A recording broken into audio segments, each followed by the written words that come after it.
นน้ำแล้วไปข้างในกินน้ำแล้ว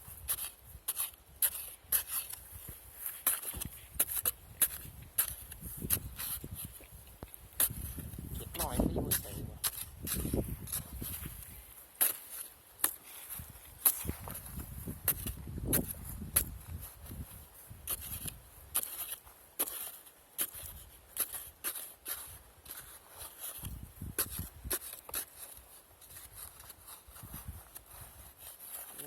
มีตัวหน่อยพ่อมีลูกมันพ่อโบแมนมันมีตัวหน่อยนะ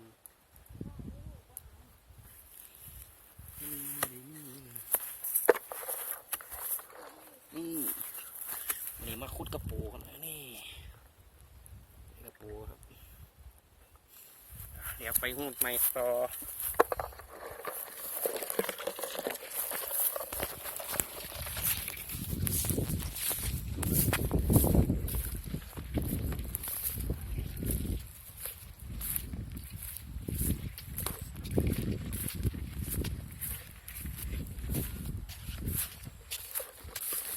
หมองนี้มันอันนั้นเนาะ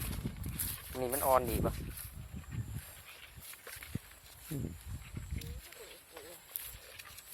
โอ้โหเอามันน้อยพ่ออย่าไปคุ้นเลยนู่นเนาะมันตัวเป็นไงเดี๋ยวเลยนาทีตัวใหญ่อยู่โอ้จะกระจัด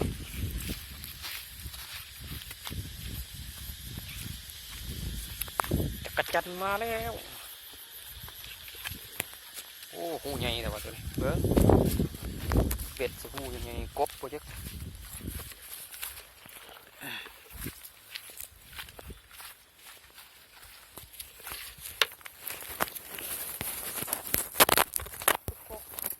ยังว่าเพิ่งว่าเป็นกบหรือเป็นยังไงเลยเป็นหูใหญ่มันจะตัวใหญ่ขู่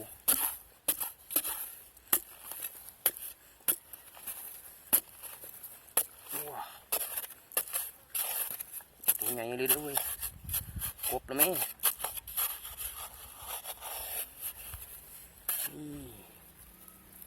ใหญ่จริงๆใหญ่จริงๆนี่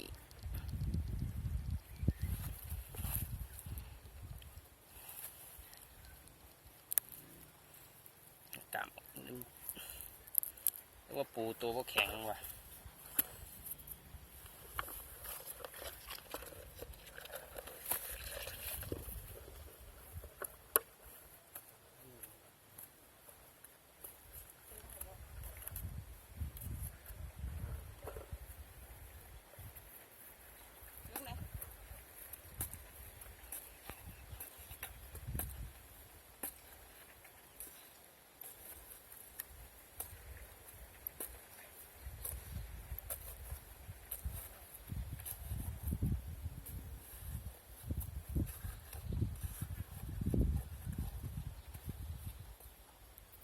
คุดมองมันมีน้ำค่ำหอยตัวมันแดงมันอยู่ตะเสียบ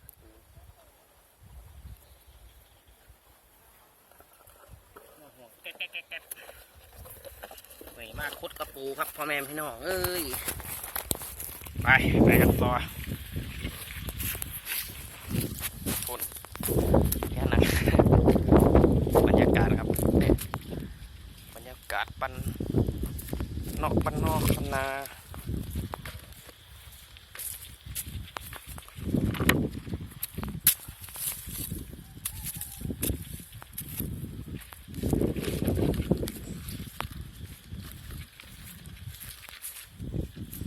เมื่อยแล้วเว้ย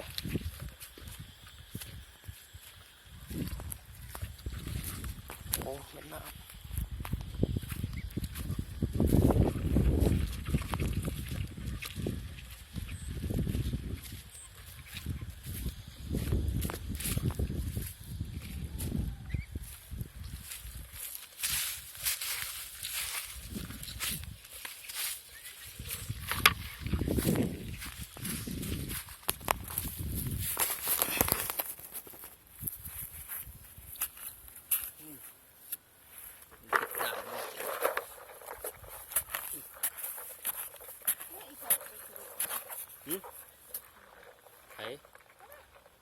โอ้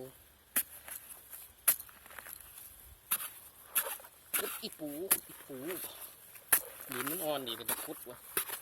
แป๊บเดียวครบไหมนี่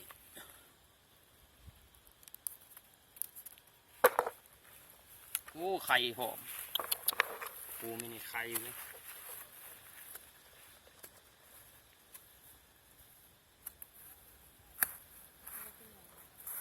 ไปให้พักนอกข้างหน้ากันนี่บอกพักนอกข้างหน้า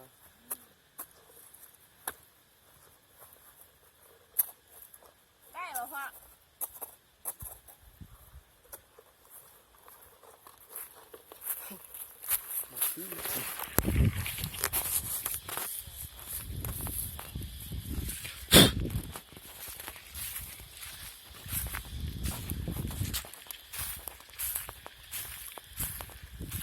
ปุ่มลงน้องเลยคืออยู่หรอก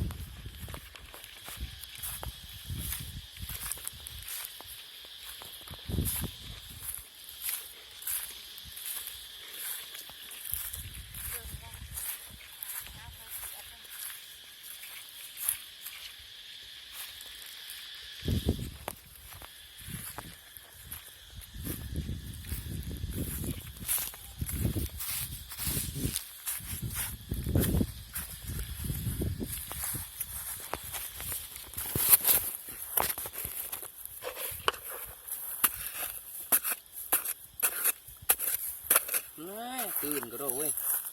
ว้าวแตก มันตื่นไป3 บาทเกียมมัน